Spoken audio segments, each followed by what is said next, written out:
All right. What's up, you guys? Drama.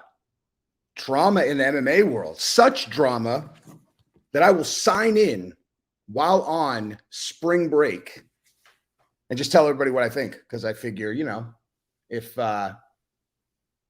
there's a scandal to talk about, like comments so scathing that UFC fighters and fans alike are uniting in fury. They're so angry. They are so angry. It just means that I should probably say whether or not I'm angry or not, Like, am I angry? Maybe. Who knows, dude? You guys never know, I'll just say what everyone's thinking. They're like, well, they were going to do a maybe we can get some gossip on the podcast. Jeez, is Jesse going to throw him under the bus or have his back? The suspense is killing me. So yeah. Basically, spoiler alert, generally speaking, when people watch someone say something and they get super bent out of shape about the thing that they said, they, most of the time I'm going to be like, well, let's just start with a baseline question, which was, were they serious? Like someone says something, first question is, well, were they being serious? Because if a person's joking, then shut up is my answer always. You're mad? You're mad because someone made a joke? Anyway, I'm not even sure if everybody even knows what we're talking about. But yeah, spoiler, of course I'm going to defend him. He's joking. It was a joke, dude. Obviously. It's obviously a joke. I will never understand people who get super, bent out of shape about this stuff, dude. But let's just, we'll just run through we'll run through the whole thing. But also, let's just start right here. So let me ask you guys the most common sense question of all time. Okay. So a YouTuber who is a hot fucking channel, but is as big as Guru's channel, says something. A UFC fighter tweets, I am angry about the thing that he said. That's like the equivalent of basically like someone slapped my daughter and I was like, you've got the audacity of you slapping my daughter. Hold this $100 for me. Okay. Because I'm so mad at you. Here's $100. Now get out of here. Yeah, really. You see how I punked that guy by giving him $100? Yeah. He's going to think twice about slapping my daughter again since I just rewarded him with money. It's like, dude, I will never understand how people don't understand. Like, I don't understand how people don't understand how this all actually works. I mean, like Terrence McKinney going, the MMA guru guy, whatever, doesn't even matter what he says, dude. He's lame. And honestly, saying that he's mad about it is literally the best thing that he could do, because then it gets people interested in why he's mad. You know what I mean? It's like you couldn't have done him a bigger favor. So when I watched the actual video, I don't know what I was expecting, actually. I wasn't expecting anything. But let's just go ahead and do that, since I don't know if you guys have. But just in case you haven't, this is the clip that has enraged the fans. Because look at this. Also, check this out. Look at this. This was the video. Single worst MMA fan. And look at all these comments, dude. And these are like almost all them being nasty. Like every single one of these, dude. I'm like, are you fucking serious? Now, I did do this though, just to see, they weren't just mean to him. They were also mean to me. I don't care. I don't care. I'd take anybody over listening to a full half hour. Oh, wait. Listening to a full half hour over listening to pompous Jesse on Fire talking about how he's the greatest at every single thing he's ever done in life. And if any one of his fans or listeners disagree with a single thing he says, they are 10 years old, virgins, retards, or liars. I'll stick to listening to Chael and Bisping. Can't stand these two ass clowns.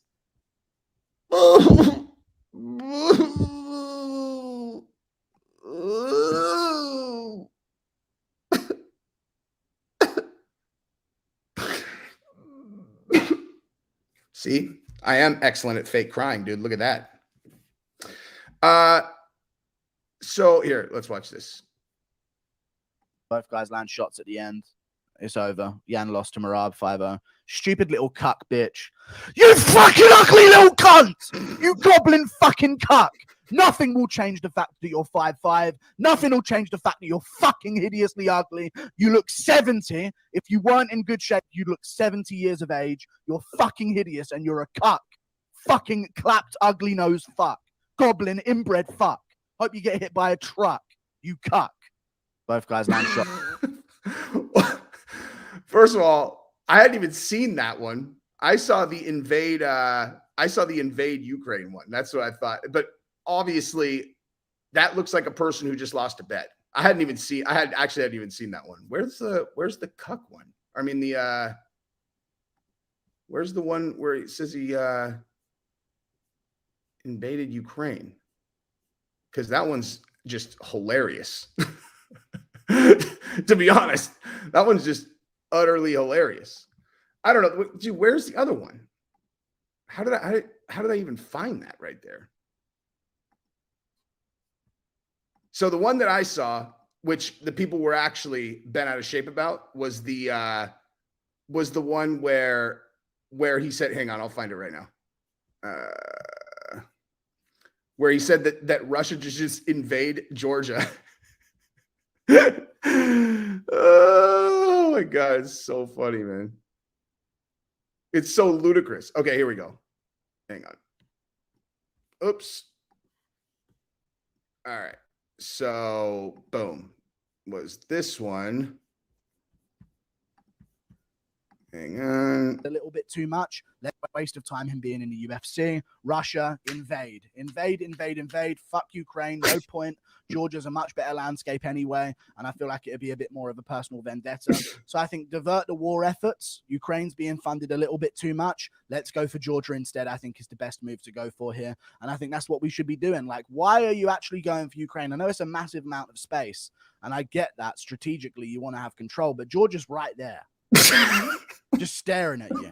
And after what Merab just did, 100 tanks, take that shit, wipe them out. Not wipe them, don't do that, sorry. Just take them and they become Russian. And that would be a bit cooler, I think. And then he could play the hill. Don't do that last bit I just said. But either way, Georgia, steam in there. Do that. And just take over there. That's Russia now. Fuck that. Shit on the flag.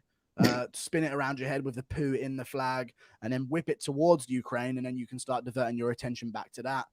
Dude, that the part that's so funny is when he's like, Georgia's right there. Georgia's right there, man. That shit, that's the part I laugh at every single time. What's this one? I say cut him from the UFC or hit him with a steel chair behind the scenes. Backstage, I think all of the UFC employees should jump him behind the scenes and blame it on like a Russian fan base that broke in and attacked him and leave him paralyzed on the ground and have him have his career fallen short. Would be the best thing to go for here. There's no point in putting him against other contenders in the division because he'll just out cardio them. He won't get any takedowns. He won't establish control with those takedowns. He won't take the back or have any kind of submission attempt whatsoever. He won't land any good shots or score a knockdown or do anything along those lines. But what he will do is he'll fail at something more than someone else will succeed at something. Okay, so also, I mean, it's not an incorrect assessment. I mean, he obviously he handily beat Peter Yan, but actually I'll talk about that in a second. First of all, maybe I hang out with different types of people than people who get bent out of shape about stuff like that. But of course I know Georgia's a country. But like it's like that right there is, I could think of 3 of my like actual super close friends who had just lost a bet, like someone who just lost a bet, and they would just go on a rant like that. And obviously it's a joke. Like, it's obviously a joke. It just sounds like a dude who lost a bet and then just goes on a rant. But maybe I have, I don't know, funnier friends than these people who take everything super serious. Exactly, dude. Exactly. When I sent him this, when I was like, you know, this one where I was like, dude, you're, you know, worse than I literally accompanied it with the message, if this was actually you who started this thread, it's genius. It's like, I don't understand how people don't understand. How do I put this? If I genuinely don't like someone and I can tell that going at them on YouTube will actually provide them attention and probably many more views than they would have had normally, I wouldn't do a video about them. It's just, I just think about outcomes, dude. Like, that's just all it is. It's like, if something's going to help them, then I just don't do it. Like, I just don't do it. So, yeah, I mean, I was probably like Terrence McKinney. I was going to be I was like, I should probably do a little bit of more like research on this guy's background before I just go light him up. He's from Spokane, Washington. So in fairness, I have a feeling that they're probably pretty passionate about the Ukraine war effort in Spokane, Washington. So, you know, they got to turn off MSNBC, man. And, I mean, just in general, it's like this set you off that much, dude. Good God, man. I don't think Putin is taking strategic advice from MMA YouTube. Just saying. But yeah, I watched the thing about McKinney's background and how he had a scare with drugs, and he has kind of an inspiring story. I was like, all right, I won't be mean. I'll just say, dude, it's a joke. Obviously, it's obviously a joke. But you know, Guru bans anyone who gets under his skin. Just, hey, dude, I just put people on timeout, son. Wait, did he really? Is that true? Is that true? Dude, link me to that, actually. Because if that's true, then the tone of this stream is going to change dramatically, if that's a true statement. If he really did that.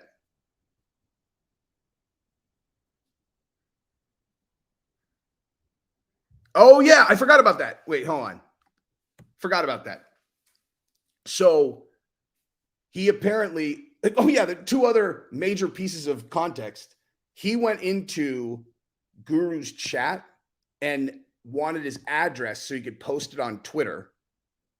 And you're like, first of all, he would have done it too. Like, if he's that worked up that he's in his chat and he's tweeting about it,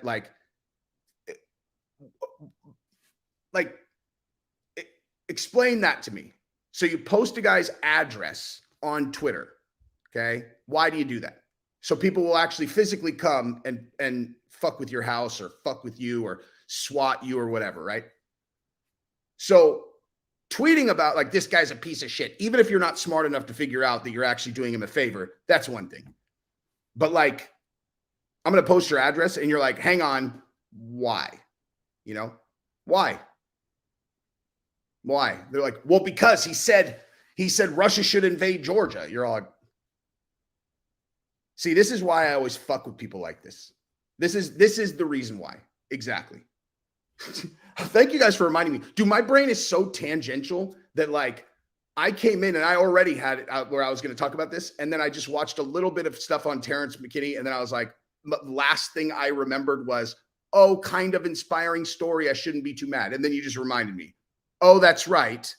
That. So, dude, the whole thing is like these people, and I mean these people who get bent out of shape about stuff like this, right? Who get bent out of shape about stuff like this. And I can guarantee you, if he doesn't have his pronouns in his bio, it is only because that's unacceptable in the fighter community. If he worked at a bookstore, he would have his pronouns in his bio. Like these people are always supportive of censorship and they always want, like they're the most vindictive people on the earth. Like they're the most vindictive people ever. Okay.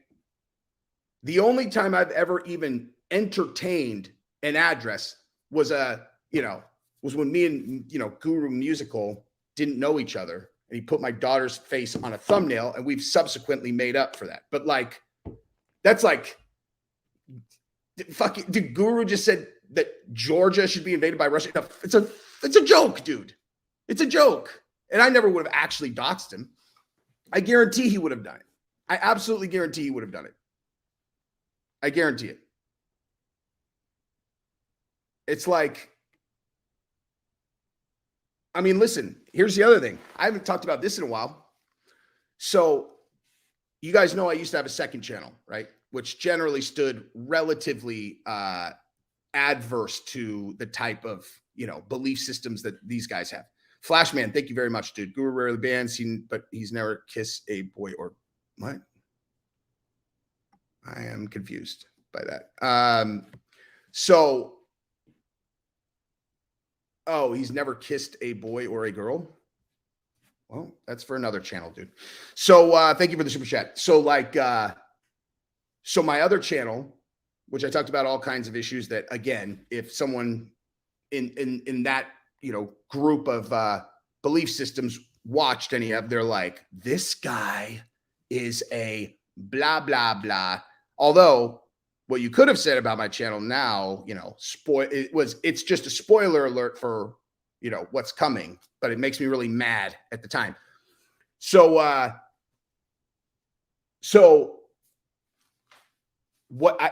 couldn't figure out. So I got the second strike on there and I had to delete the channel, I just wanted to take that off the map. It's like, I have a good relationship with YouTube. I'm not trying to risk it over that kind of channel, if whatever. But I couldn't figure out what had triggered it. And then after the whole saga happened, and then I realized exactly what happened, how I got the second one. So the day before that, Mr. Beast had done that video about how he paid for I think 1,000 people to hang on.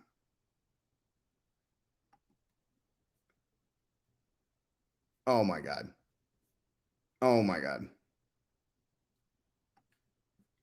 Okay. So yeah, I'm looking at the Terrence McKinney thing now. Thank you, Strickland's burner. Hang on. I'll pull this up, dude. This just shows, this is not like, I'll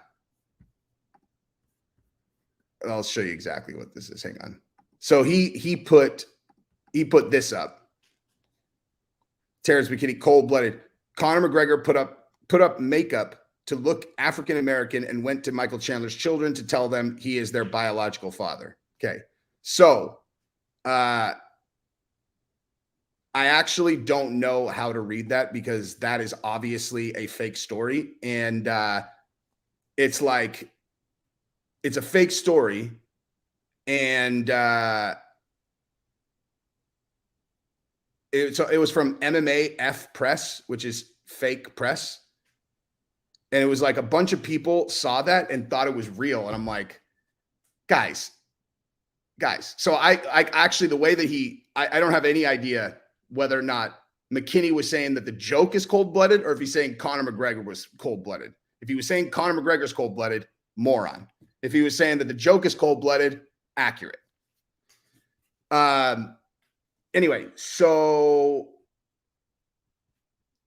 let's see.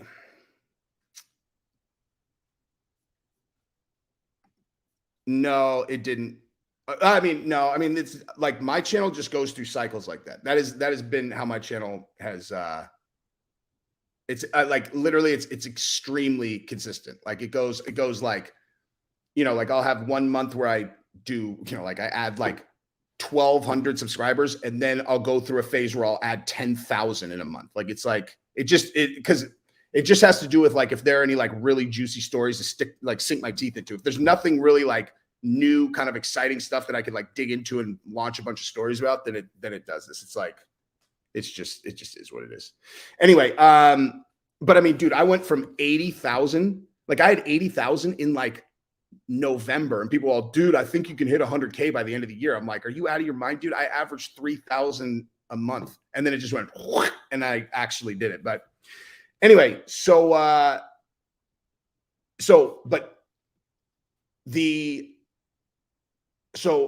the day before, I'm sorry, Mr. Beast did the thing where he cured the blind, right? And there was this backlash to it on Twitter. It was like, and this one girl had written this tweet that was so ludicrous. Like that was about how like, that Mr. Beast was the reason, like he cured blindness, but he's profiting from it. And also blah, blah, blah. Like she was shitting on Mr. Beast, who cured 1,000 people's blindness. And I literally looked at it and I was like, you have got to be fucking kidding me.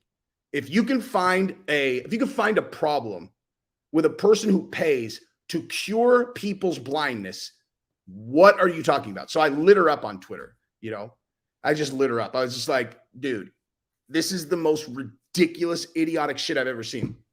And then I did a video about it, and she had responded to my initial tweet about her, and I got into it with her. And then I posted my video about her on Twitter, right?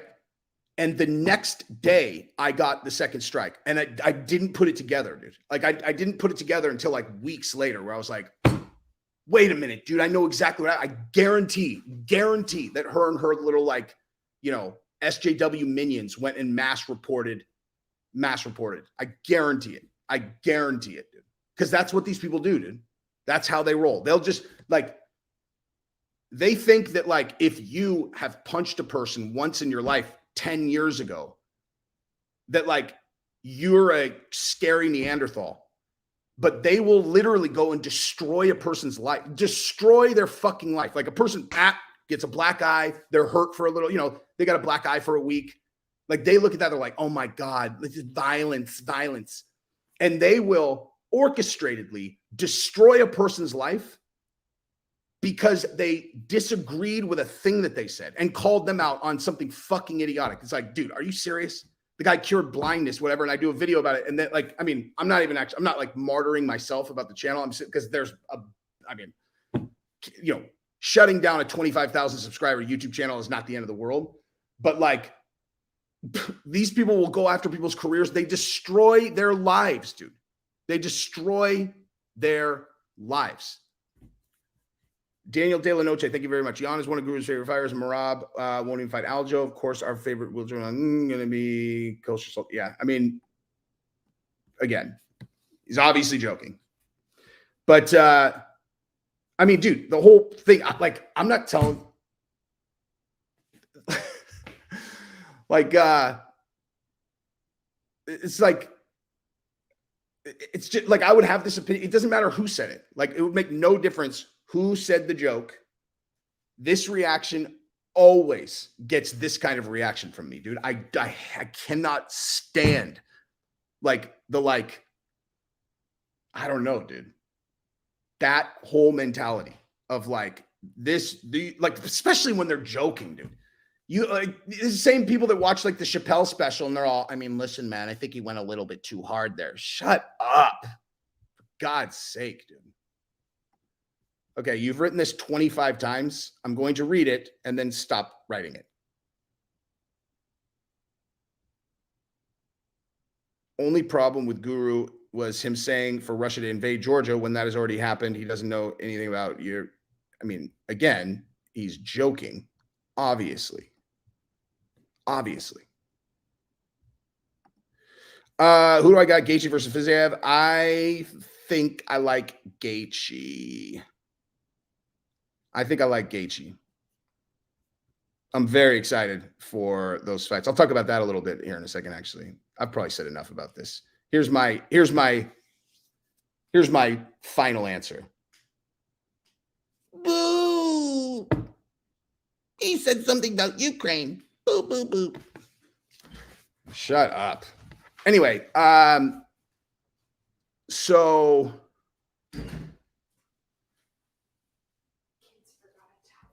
wait, hang on for 1 second.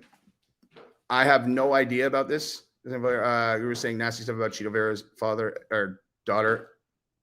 Okay, so I'll comment. I mean, I haven't seen what he said, but what I can comment on is I've seen Chito Vera with his daughter and his family on our flight, and he looked like an excellent father. I don't know what the hell he's talking. I mean, I don't know what you guys are referring to, or I don't even know if he really said it. But he's like Chito Vera is like a solid family man. You could see a lot if you watch people travel. Like he's cool. He's a nice ass dude, man. He looks like he has a really good family life. Yosley 7, thank you very much. Jesse, what are your thoughts on Hella Mark Hanley and Brendan Schaub's situation? I can't talk about that. But thank you for the super chat. I will. My thoughts are, it's always, I can talk about it a little bit, I guess. It's unfortunate when people who are really close split up. Like, obviously, you know, it's like there's a lot more to this particular situation, but like that shit just makes me sad, man. Like, it just makes me sad. But here's the thing.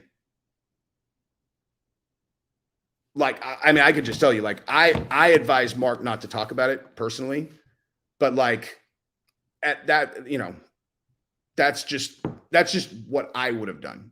Well, that's what I would have done if I was being very, very methodical and strategic. But I have been fired before for like in a situation where I thought it was unjust and, you know, and they like really, really jammed me up. I'm not talking, you know, I just in, you know, October or whatever, got fired for I'm not even talking about that. In 2017, I got terminated. I had just moved to Utah for this role. I had basically anyway, it doesn't matter. But I know what that feels like. And if I was given a microphone and someone was like, hey, here's a huge platform, you know, here's a huge platform. Do you want to, I don't know, nuke the guy that fired you? I would have burned his world to the ground if I could have. But that doesn't mean that I would have been making a good decision. I'm just saying, like, if I like as emotional as I was then, I would have gone crazy. But like I said, I did advise Mark not to do it. But, you know, and it's one of those things like, dude, once you get rolling, I mean, like the social like incentive structure of social media and just how interconnected the world is now is very predictable how things are going to happen, where like there's this huge built-in community of people who will always consume anything that's either making fun of Schaub or critical of Schaub or whatever. And everyone knew how close Mark was with Schaub. Mark was like the most public defender that Schaub had, obviously. Like he was the one who was actually fighting with everyone all the time online. So obviously when he splits and he starts talking about Schaub, he's going to get an incredible amount of attention and it's going to be very positive, right? Like people are going to, like, they're going to give him. So everybody's just a human, man. If you're doing something and you're getting a bunch of positive feedback, you're going to keep doing it. That's why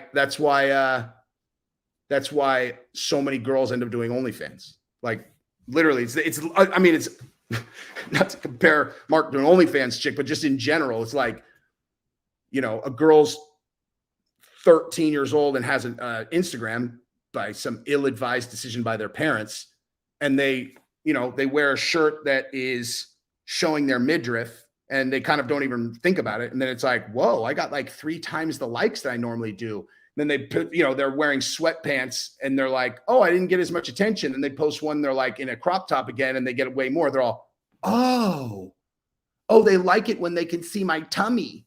13 is actually a little old for this particular, train of thought. They probably know well before that.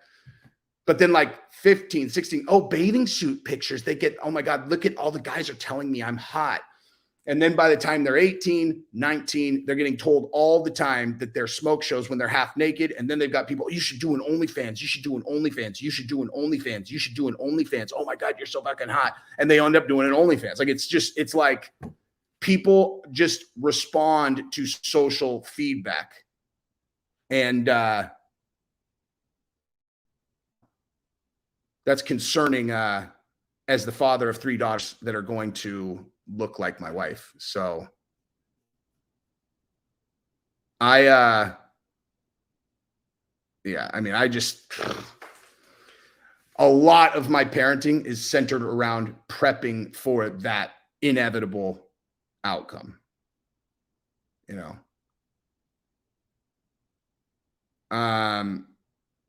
but anyway, so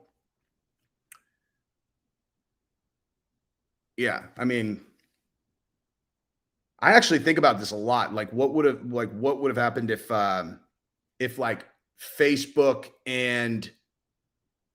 like Instagram and TikTok and all that was big when I was like in high school, just because I'm pretty confident I would have figured out a way to grow really fast. But like, just given that I would have been reacting to the feedback from the comments a lot when I was that age, I don't know, man. I don't think it would have been a good outcome for me, But anyway, so okay. So what was the other thing I was going to talk about?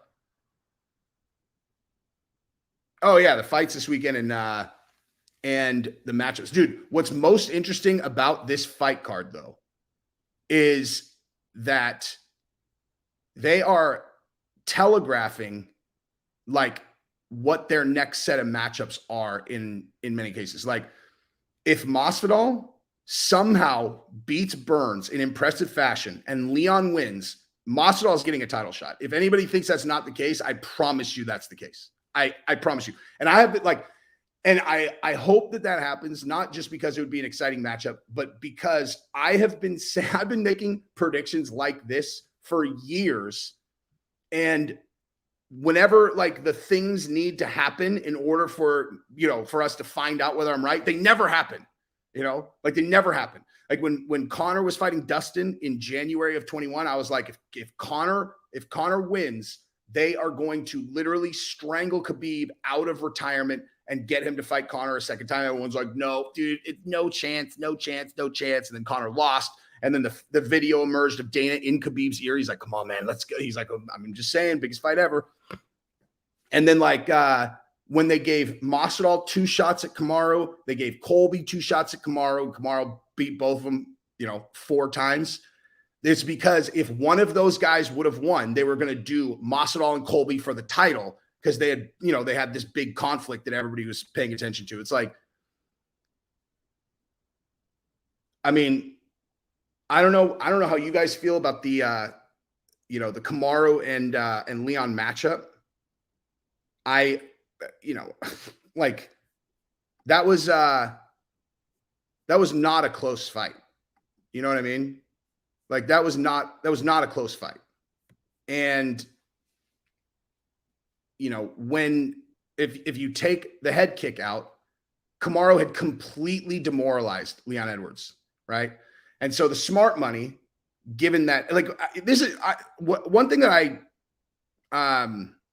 I struggle with accepting as a viewer a lot of times, is when a fighter has a poor performance and they blame it on themselves, right? Like where like is it, like where they not blaming it, where they say like, just going out there, I just didn't feel right, man. I just knew I didn't want to be there. And I understand why you have to do that, because accepting a loss in a fight is such a huge shot to the ego, especially because of the way you have to be wired to get to the level that you're in the UFC. You can't be thinking that you're a good fighter, but there's a bunch of people better than you. Like, the way that you get through all of these people that you need to get through in order to make it to the UFC is you have to believe that you could beat anyone. Like, you have to believe that. And so when you run into someone who beats you, it's like they like, they come up with this, it's like, I don't know, man. Like, I was jet lagged and I just didn't feel good and yada, yada, because I heard Leon kind of do that about the Kamaru fight, that he just couldn't get going, and all that. And it's like, I mean, I'm sure that sometimes, people just can't get going, but a lot of times it's like, dude, his skill set is just much better than yours. You know what I mean? Like, your skill set's just much better than yours. And so, if this is the only reason that I think that there is a possibility, or like not a possibility, like a medium-sized possibility that Leon beats Kamaru again, is I think if Kamaru comes out and implements an identical game plan to the first fight, I think he wins. If he fights the same as he did in the first fight and just, he doesn't block like, doesn't block like this and sit into a, high kick, I think he does well. The thing about it is he got knocked out cold, right?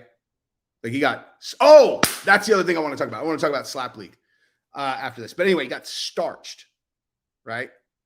And so now Kamaru, from everything I have ever seen of Kamaru Usman, one of the strongest parts of him, his game, etc., is his mind. Like, I watch him and you could see, like, how I was talking about Darren Till. I don't know if you guys watch all my stuff, but I've talked about it with Darren Till, is how, like I was just saying about fighters, what their mindset needs to be to get to the top level is they have to believe that they can beat anyone, and etc.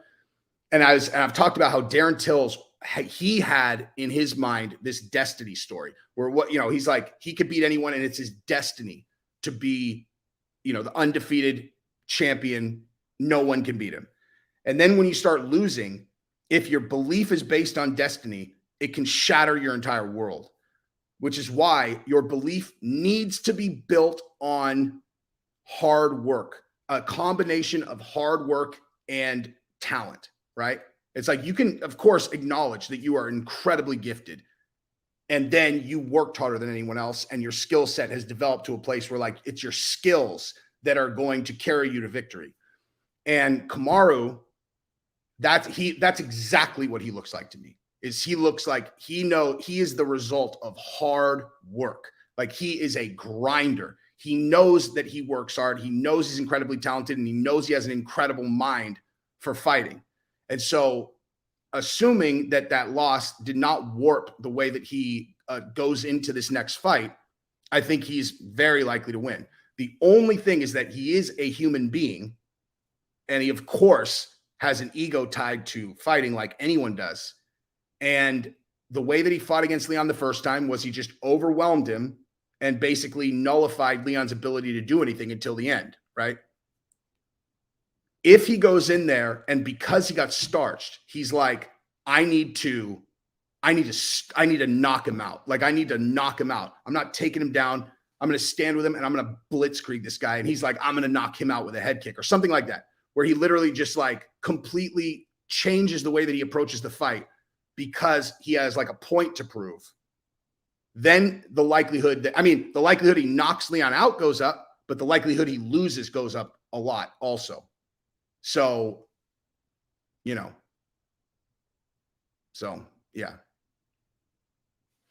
I mean, I know Leon had his back, but like, dude, Kamaru was dominating that fight, completely dominating that fight. So yeah, that's my take on that fight. Like, X's and O's, we already saw him fight. We know what we're looking at, with Masvidal and Burns, I'll say this. You know, I said it on my other channel, but Masvidal, obviously, if it goes to the ground, is at a huge disadvantage. And I mean, anyone is if they go to the ground with Gilbert, anyone. And you know, historically, Burns wasn't exceptional at getting the fight to the ground. He's a jits guy, right? Once you get on the ground, nightmare.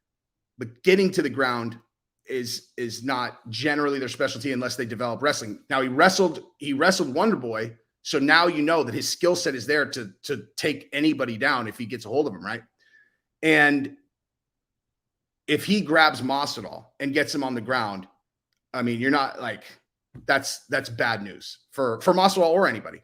And so what I'm saying is Masvidal should be in the media chirping, dude, talking about how Burns is a bitch if he shoots, because any strategy that you can use to make it more like make yourself in a more advantageous position in the cage, you should use. And doing that, there is a possibility that Burns will respond to it. Like if he's like, fuck that, I'll knock him out. Or also Burns even said in the media before, like, you know, months and months before the fight got accepted, he said, I'll fight Masvidal and I'll agree I won't shoot. So Masvidal starts saying that, like, dude, this guy said he wouldn't shoot. That's exactly what he should do. It should be like, this guy even said he wouldn't shoot. Watch what happens. As soon as we're standing across, as soon as I touch him, watch how fast he shoots. Watch how fast he shoots as soon as he feels one strike from me. Because then I mean, Burns should have never said he wouldn't shoot anyway, but because he did, you can use that to set yourself up to have a more favorable matchup.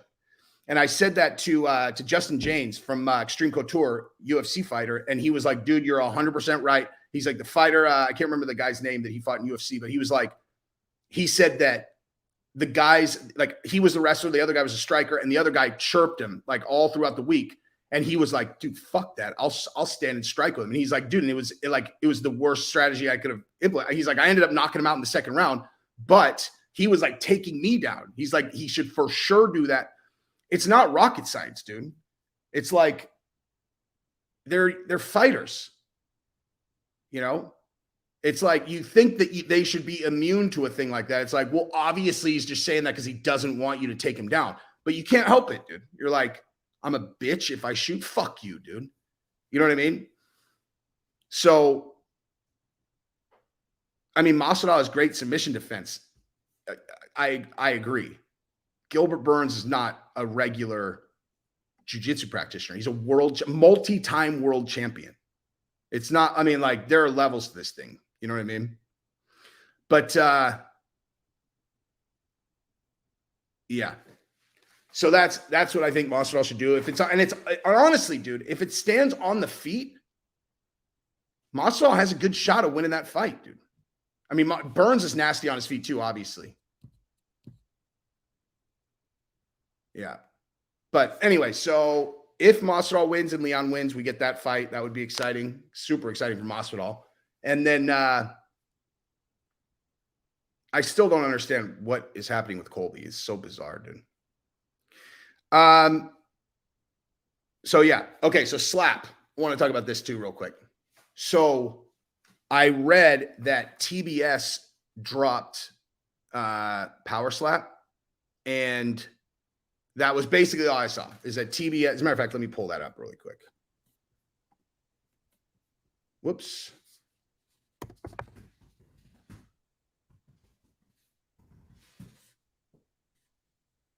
Okay, so yeah, so TBS drops Dana White's Power Slap League. Season 2 will be aired on Rumble.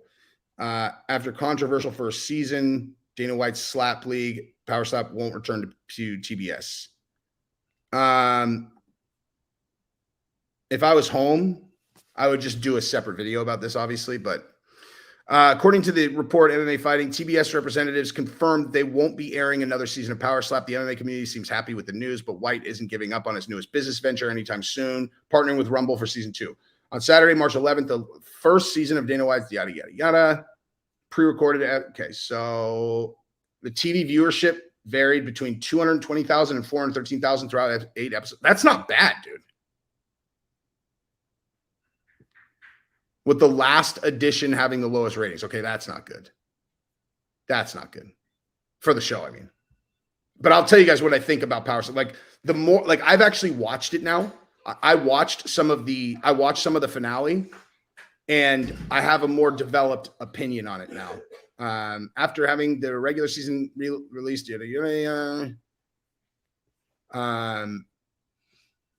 it's unclear why TBS chose not to air season 2 of Power Slap. I can tell you exactly why. I can for sure tell you why. There's a chance the Warner Brothers affiliate was disappointed with the ratings. It's also possible that Dana White and his team preferred to seek other opportunities, leading to a partnership with Rumble. During an interview with Pat McAfee, White had this to say about the future of the Slap League. I've come to a 2-year deal for Power Slap. We haven't done the deal yet, but we have a term sheet. I have a term sheet with Rumble for the next 2 years to deliver 2 more episodes of the reality show. Maybe he meant seasons. Power Slap and 8 live fights, and I'm working on a deal right now to film season 2 on Fight Island in Abu Dhabi. Since the moment Dana White announced the idea of Power Slap, there's been backlash from fans, fighters, and the media. Concerns regarding competitor pay and safety have continued to be raised, but White plans to fight against the negativity. The UFC president has recently revealed that he's working on a documentary to expose the media bias, which he previously did after the pandemic backlash. Regardless of what people think, White's Slap League seems to still have life with seasons 2 and 3 in the works. Okay, so here's the deal, okay? TBS dropped Slap League because it's like I'm sure that the executives at TBS had a very similar experience watching it that many people that are being critical of it did also. And dude, the thing that makes Dana so impressive and exceptional at what he does is because he's like, I don't care what anybody says. I have a vision and I'm going to get it done, right? And so if he doesn't see any kind of like issue with what he's doing, then of course he's not going to understand the feedback because he doesn't see it, right? Like to him, he just doesn't like he doesn't see it.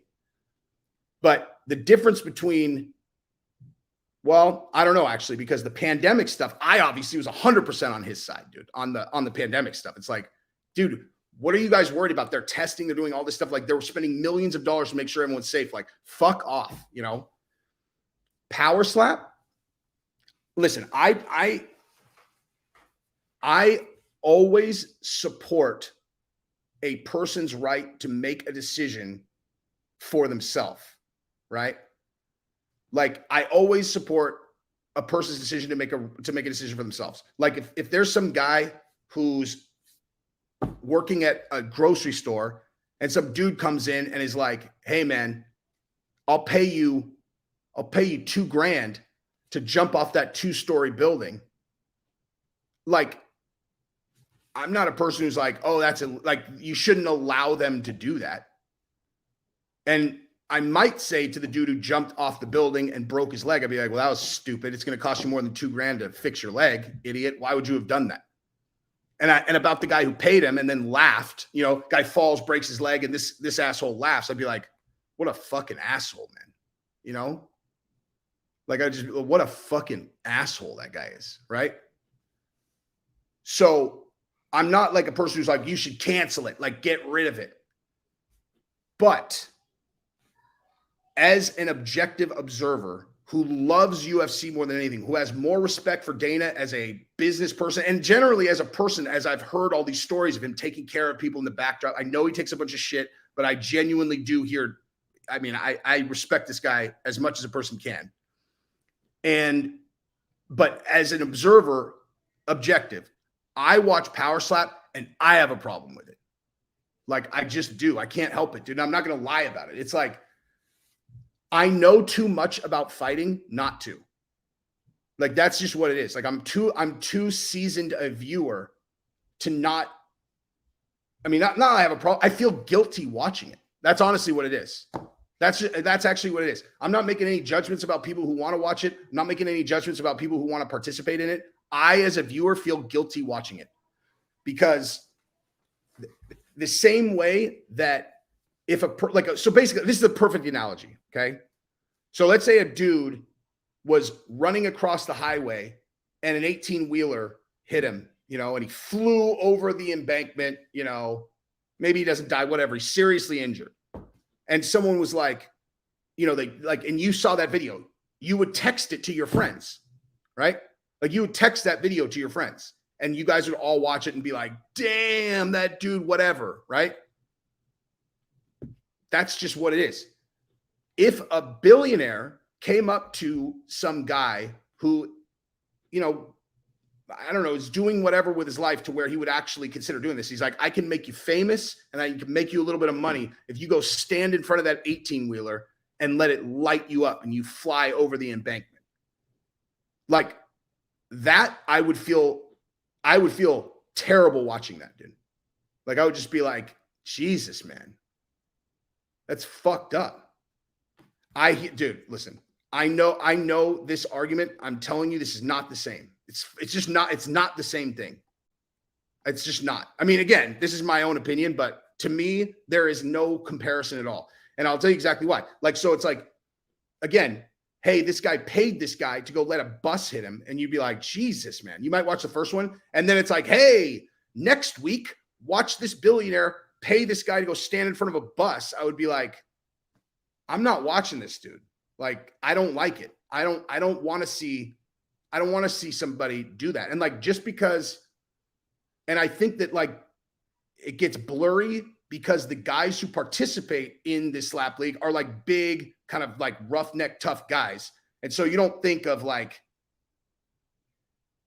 you don't think like, oh, we're exploiting people, right? Like we're taking advantage of people, we're exploiting people because they look like, that's not the kind of person who looks like they need protection. And I'm not saying that, again, I'm not saying that it's wrong to do it. I'm not saying it's wrong to participate. I'm not saying whatever. But to me, it looks exploitive and it's like, I mean, you guys are huge UFC fans, right? Only people who are big UFC fans watch my channel. Tell me that like name a fighter who's taken 3 starched knockouts,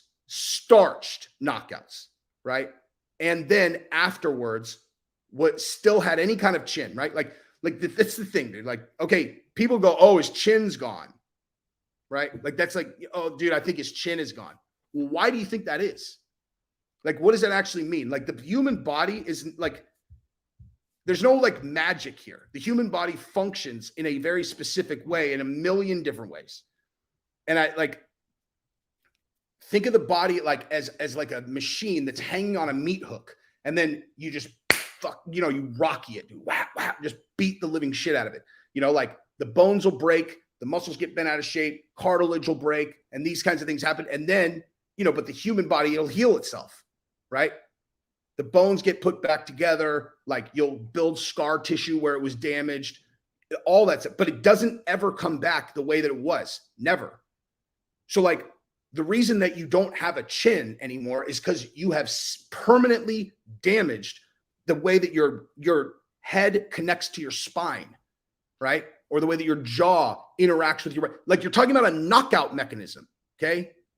Like you're talking about something where it shuts your lights out.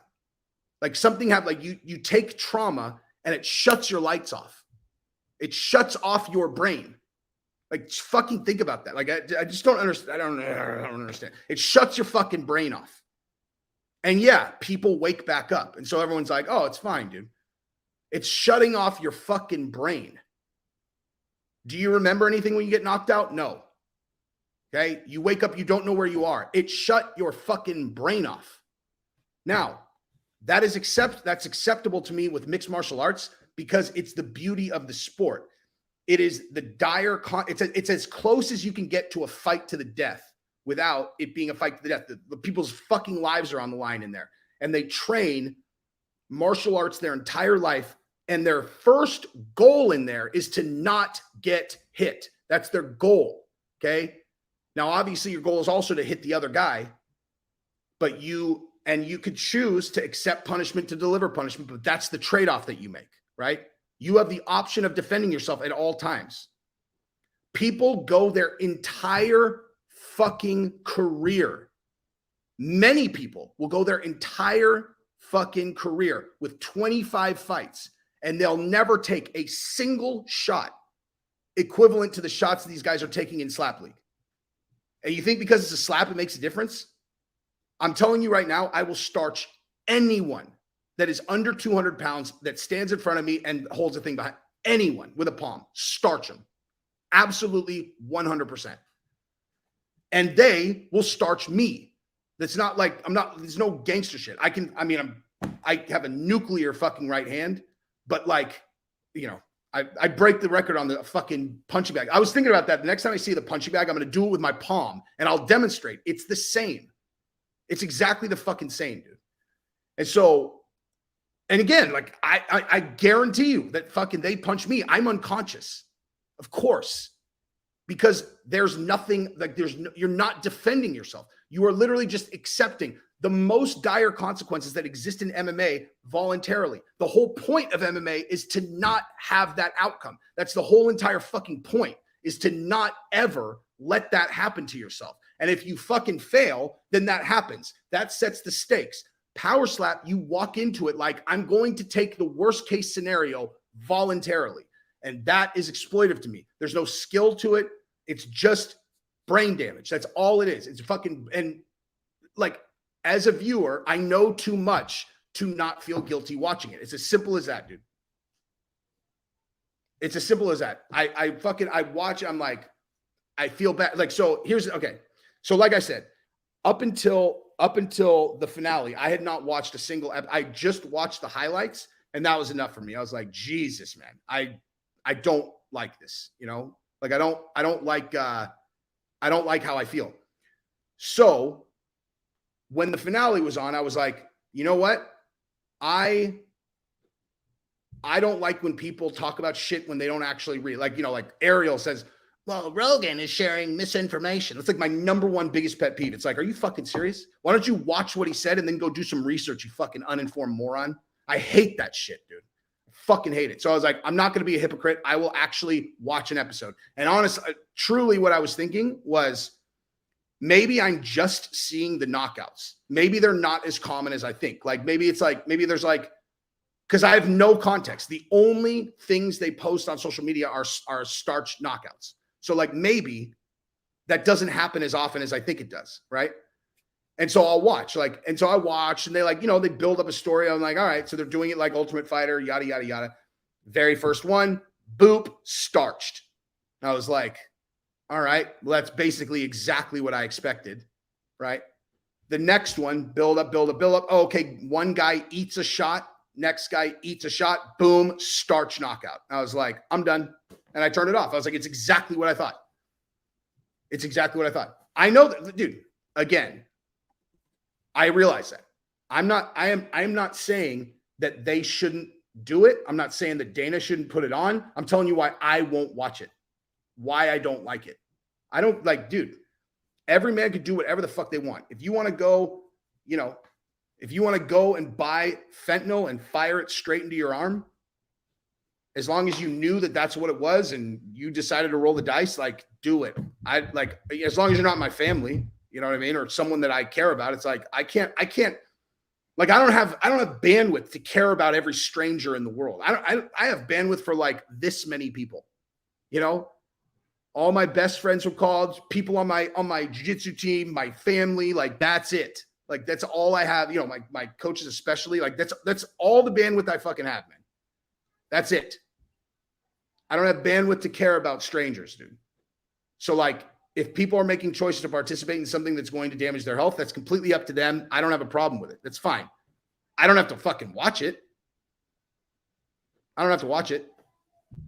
Now, what I will say though is this is, I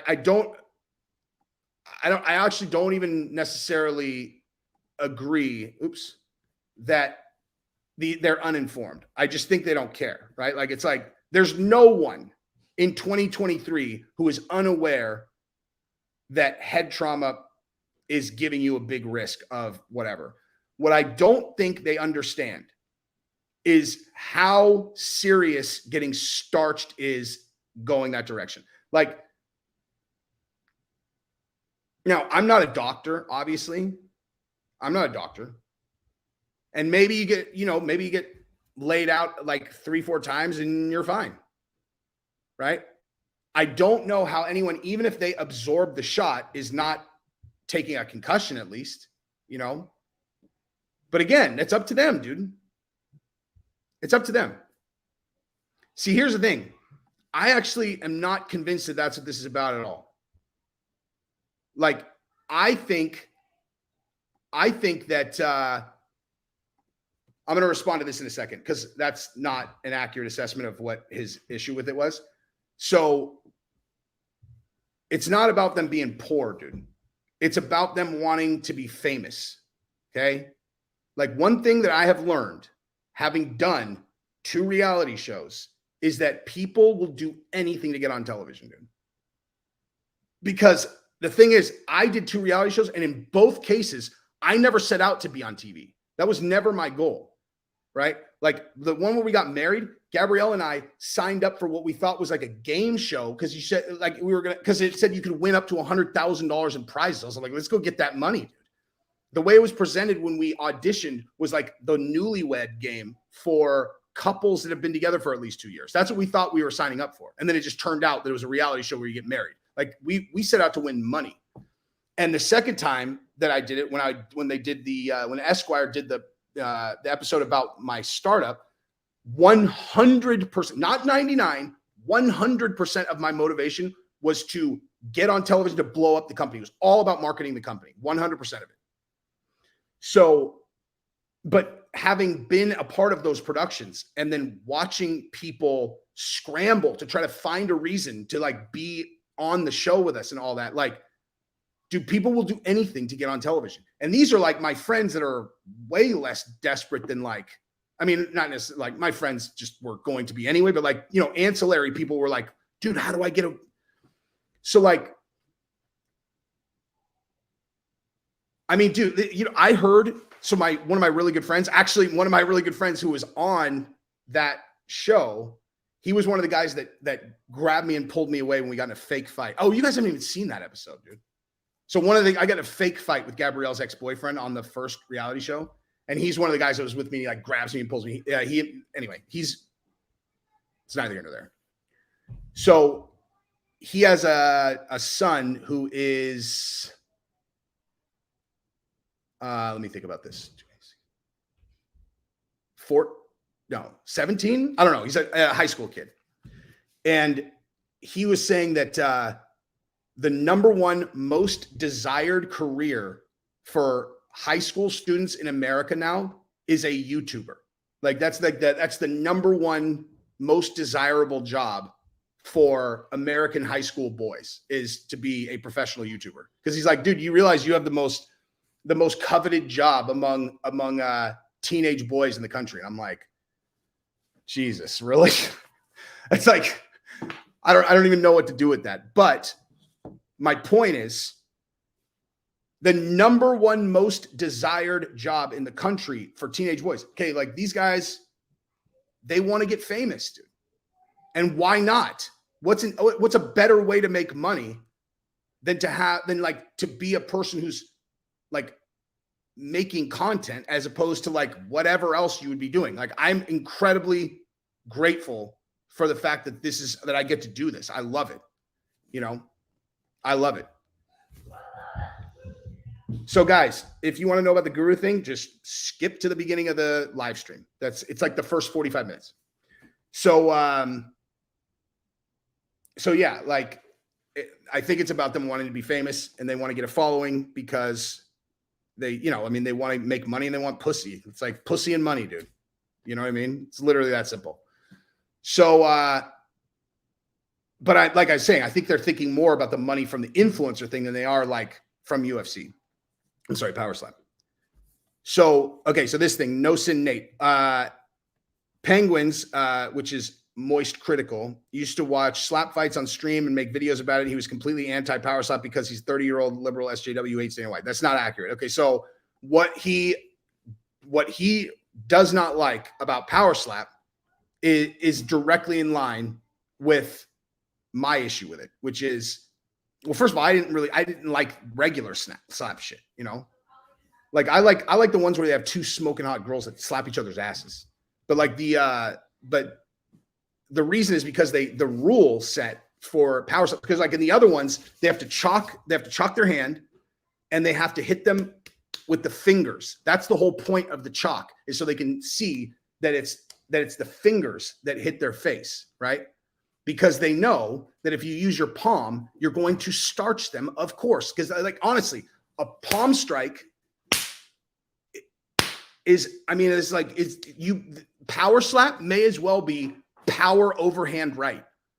Like literally, there's, you know, like the difference between a full throttle palm strike from a standing still position and a full throttle hook from a standing still position is negligible. And that's the rule change that they put in on power slap versus the other ones, is they let them hit with the palm, because Dana knew that like with the palm, they go back and forth and back and forth. They would just slap each other's like he had a conundrum, honestly. Like I understand why he changed the rule. It's like the slap league without the palm is they're going to be slapping each other with the fingers back and forth, back and forth, back and forth, back and forth. And it get boring, right? And like, and when it's UFC, people love knockouts. They want to see knockouts, dude. And listen, I'm no different than anyone else when it's MMA, but the whole point is that the goal is to not have that happen. That's the goal, is to never take a shot like that. Slap league, you accept the worst case scenario out of the gate, and every single person is going to take it. So, you know, from a business standpoint, I mean, again, like the reason TBS dropped it, I guarantee, is because the image of, I think that was my original point, is once they actually saw people whap and people just starched. Do they have people standing behind them to catch them unconscious? The end of the fight every time is a person being caught like a trust fall because they've been knocked unconscious. Like TBS is like a cable network channel. Like they must have just been like the executives must have been like, what the fuck did we sign up for here? You know? And especially when even the MMA media started being like, dude. And I understand Dana is taking this personally, like people are hating on him because, like, you know, when he compares it to what he wanted to do for the pandemic and this, it probably feels the same to him. He's like, I'm trying to do something, I'm trying to build something, and they're hating on me. But it, like, to me, keeping a well-run organization open so that he can pay his employees and keep the show going is completely different than starting a new sport from scratch that is dishing out brain damage on demand and people are volunteering. It's just not the same, dude. It's not the same. And again, I have nothing but respect for Dana. It's just this sport, I won't watch it. That's all I'm saying. I just won't watch it. It makes me guilty. I feel guilty. I feel guilty every time I watch it. And like, dude, when a guy gets starched like that in MMA, you know, guys, like when I was looking up Terrence McKinney, right? Like when I was doing my research for this video, I looked, I was like, okay, so he had a 7-second knockout. I watched that. He starched him down. I was like, damn. And then his most recent fight, he got starched to a flying knee. And I watched it like, oh shit. Because him getting knocked out is the result of a fantastic technique by his opponent. Like, do you understand that? Like, just him getting knocked out on its own is not the juice for an actual martial arts fan. It's like, damn, that guy set him up for that and then threw a flying knee and just clipped him clean. Like you're looking at fantastically executed, lifelong training martial arts techniques. You know what I mean? Versus anybody who can punch hard starching a volunteer. Do you know what I mean? Dude, I don't understand. Why is anyone not listening to me? Or I mean, I know most of you guys are, but I'm going to reiterate this one more time. And then I'm just going to say anybody who says this is having problems listening. I've said 25,000 times. I don't have a problem with Dana putting it on. I don't have a problem with them participating. It's completely up to them. They can do whatever they want. I'm not going to watch it. That's what I'm talking about. The reason I'm not going to watch it is because it makes me feel guilty. And that's why. I don't like it. I don't even like,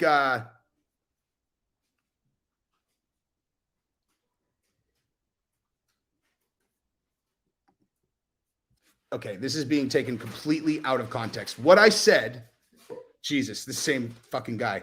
Jesse admitted the main reason it bothers him is because Dana White is involved and it looks like UFC. Okay, so what I said actually was that I don't like this sport for all of the reasons that I've just laid out. And what makes it exponentially worse is the fact that Dana is involved and it's all the same UFC guys, that it's like it cheapens what UFC is to make the UFC's entire infrastructure associated with this thing when it is not the same. This is like a noble pursuit where like there's risks involved in everything that you do. So like if you like take a metaphor, it's like being a UFC fighter is like being on SEAL Team 6 and raiding the Bin Laden compound to me. And this is like, letting your friend pepper spray you and then you jump off a cliff into the water to see if you can, not drown while you've been pepper sprayed just cause. And so to make them look the same is fucking ridiculous. It's not the same thing. And when Dana, like,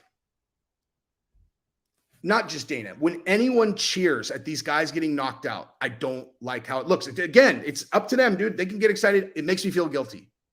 That's it. It makes me feel guilty. I don't like it. I mean, if you guys like it, good for you, dude. I don't care. I'm saying that's why I don't watch it. I'm just listening to this. Okay.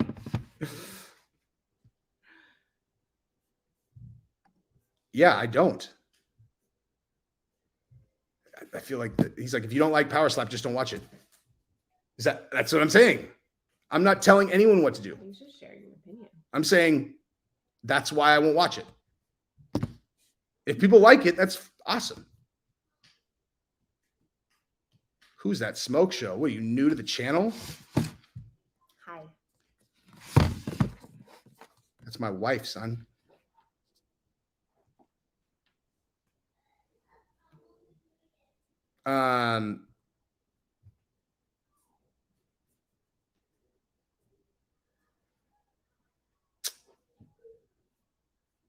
But also, like, dude, it's like Dana's not spamming. Okay. Like, here's the other thing. Okay. So the other thing is like, why is Dana doing this? Right. And I could tell you that answer unequivocally is because Dana wanted to start a new project with the Fertitta brothers. Right. Like, He's diversifying his income. It's not, I mean, Yeah. I think what it is that now that he's won, like with UFC, like what someone asked him about this in the press conference where they were like,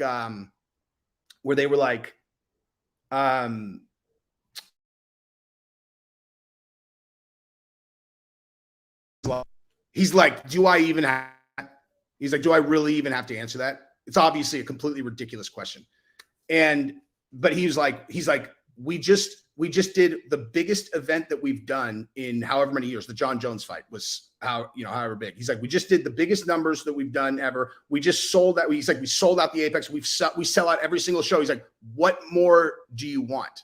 Like, what more do I need to do? And that's exactly right. And the thing is, though, is Dana's like, have you ever heard any of these guys talk about like some of these like long-term guys that like have a really deep relationship with the UFC? Chael, Bisping, any of these guys, have you ever heard them talk about interacting with Dana? They're like, dude, Dana will literally call me at 3:30 in the morning and just act like it's noon and just be like, hey man, so we're thinking that we're going to do that. Like, he is a grit your teeth fighter. Like, he's working all the time. It's the only thing that he cares about. Right. And so a person like that can build the UFC from zero, right? Take it from a defunct, out of business, whatever the fuck it was when the Fertittas bought it, or Dana and Fertittas bought it, to what it is now, is a very specific personality type.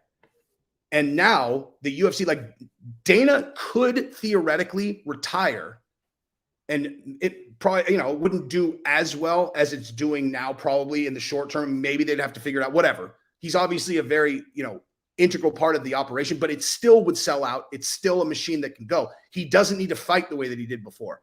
And the Fertittas are his best fucking friends. So like he finds a project, and what he gets spun up about is much less about guys slapping each other in the face. And it's more about recreating what he had when he first built UFC. Him and the Fertittas are the investors in this. I'm telling you, like that, I would bet my fucking life on it that if Dana was on the couch and I was a psychiatrist, not that he would ever go to a fucking psychiatrist, but like that's what this is about. And his dedication to it and why he's fighting so hard is because that's just who he is, dude. And honestly, here's the other thing, dude. Once you start a thing like this, you're in, dude, right? Like it's totally possible that even Dana, once it was actually going, is looking at this like, Jesus.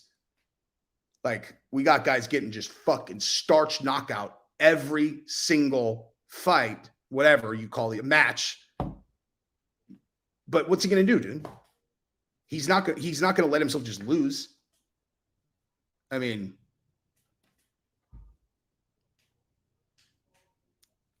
Kyman, thank you very much, dude. UFC refs stop a fight when a fighter is unable to defend themselves. Willingly taking shots full force can't be healthy. Fighters roll with the punches. These people literally lose points for moving. Yes, exactly.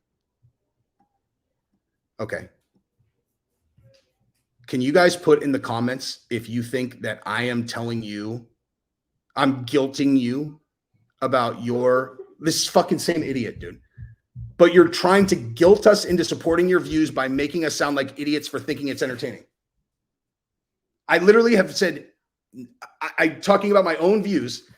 If that's how you interpret me talking about myself, that's on you, guy.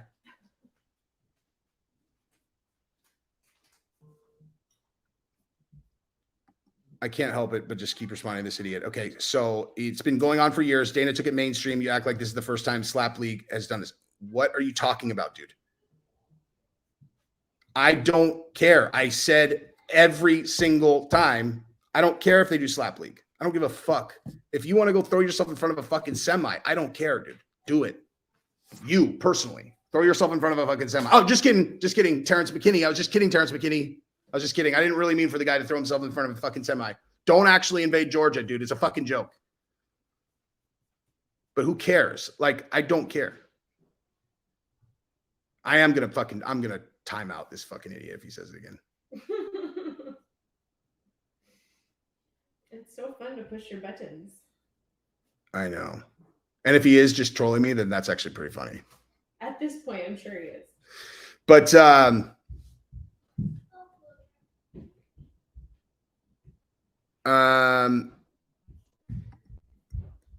mean, I don't know about a death, dude. I don't know about a death. I will say that, okay, first of all, this I will watch, okay? But the kick goes to the back of the leg, okay? This I will watch all day. Leg kicks, dude. Like leg kicks. You just sit there and you have to absorb a full throttle leg kick, and if you fall, you lose, okay? No permanent damage, nothing like that. And honestly, when a guy's leg gets fucking, I'm talking like hamstring. We're not busting knees and shit. I'm talking full throttle Muay Thai leg kick to the back of the hamstring. Because when someone folds to that, it's funny, dude. Because you know they're not going to be seriously hurt, you know, or like it's going to be fucking hurt, dude. You know what I mean? But like, again, it's like,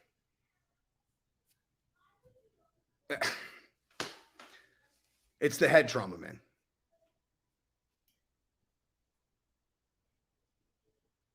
I'm not telling you to throw yourself in front of a semi. I'm saying you're not listening to what I'm saying.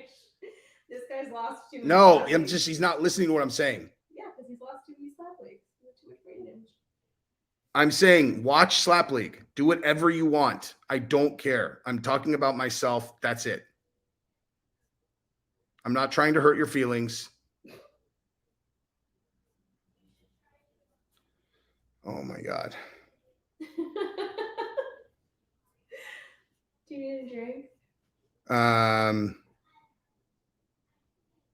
Is he driving you to drink? My Jess wants me to collab with Guru. Dude, I'm saying.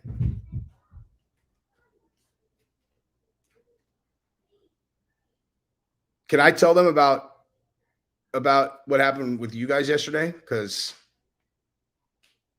I would love to bring that up and people trying to snake content copyrights, dude.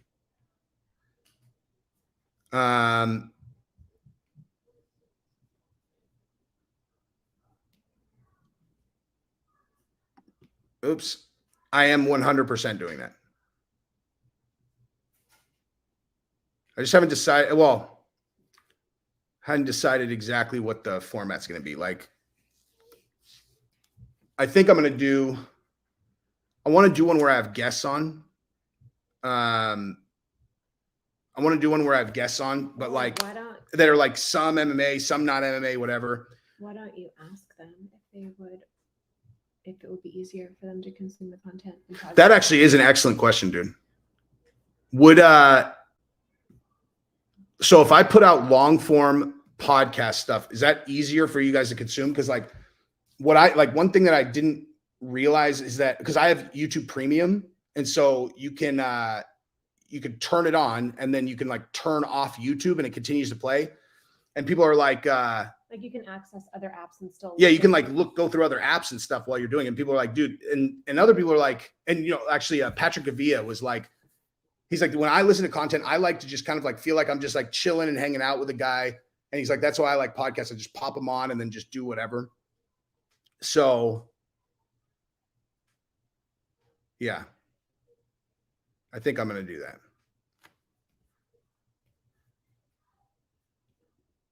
Yeah, dude. So the MMA holes yesterday almost got suspended for 90 days because they used a 10-second video of the Jumbotron in the stadium. Like, you know, it's like you're sitting in the chair. They're all right now. Okay. So like when people slap copyright on people, it's like, well, anyway, I didn't realize that the consequences could be that dire. Fucking 90-day suspension. 90 days. Like 90 days. That's like I mean, that I can't even imagine what the impact of the impact on a channel would be. Like on my other channel, when I first started getting real traction, I had a couple videos that got like 20,000 views, and then I got my first strike and I got suspended.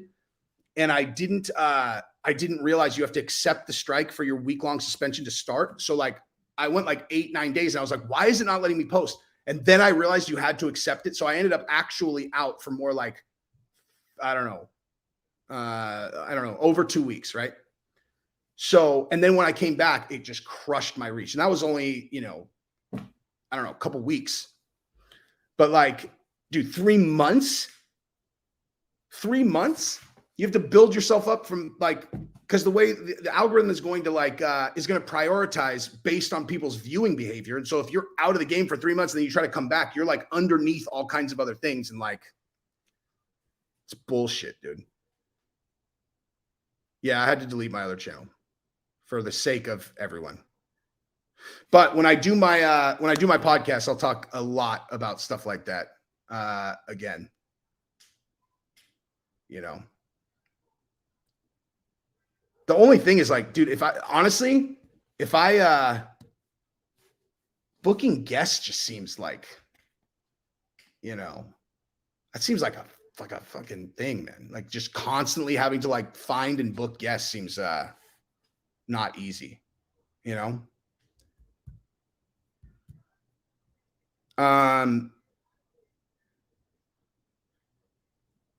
I can interview fighters, of course. I just don't, dude, honestly, I just don't do it on this channel because people don't click on them. I just don't click on them.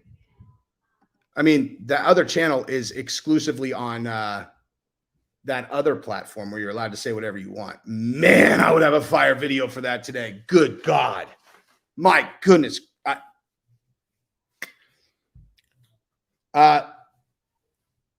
Google. No, I'm sorry. Go on DuckDuckGo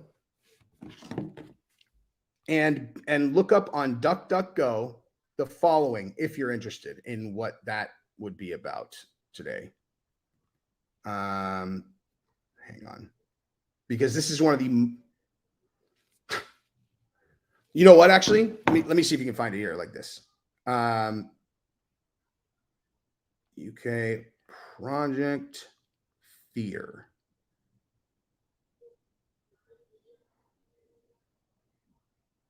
Okay, yeah. So Google UK Project Fear deploy. Look that up. Look that shit up. UK Project Fear deploy. Unreal. Absolutely unfucking real. Do I think the CIA tries to tap Hamzat to get info on Gadirov? Semper 5 from 916. What's up, my dude? Sacramento. I don't know. I mean, I don't see what. I mean, like if they were going to, I would imagine they would do. They would try to put somebody next to him. I don't think that they would be like, "Hey, we're the Central Intelligence Agency, and we want to know what Gadirov's doing," right? Like they would. I would assume use an asset to get close to him and then ask him questions because, like, there's no, there's no reason why would he talk to the CIA? You know what I mean?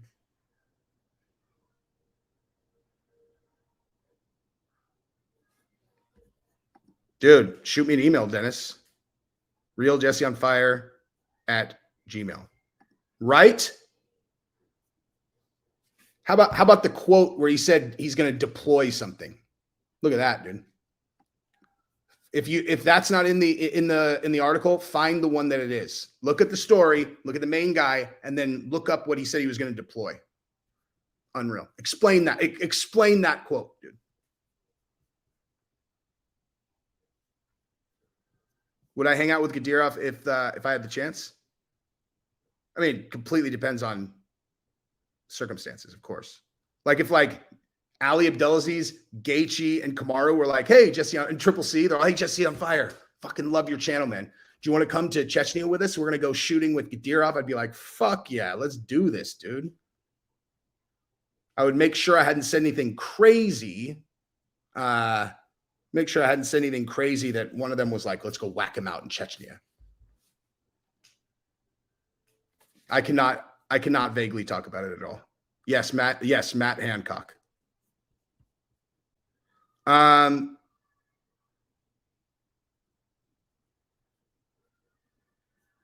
right.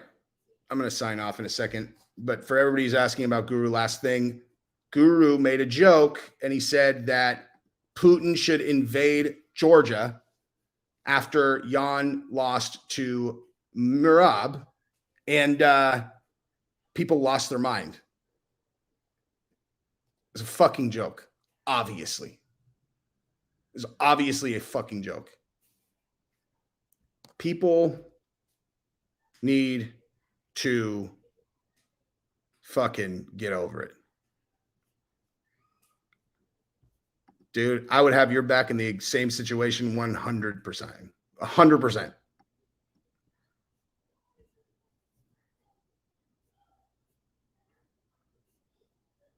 Dude, I'll come on yours fucking tonight. Let's do it. Well, actually not tonight, but as soon as I get back from spring break, I'll do you guys a show anytime you want. As long as it's after jiu-jitsu. I get home at like 8:30 every night Central. If it's after 8:30 Central, I'm in fucking always. I could do this all day, every day. No. Jan he's Siberian, not Serbian. Siberian. He grew up in Siberia, which is gangster as fuck, dude. I have every YouTuber's back generally, unless they say things like Joe Rogan sharing misinformation. I fucking cannot stand that, dude. I hate that shit.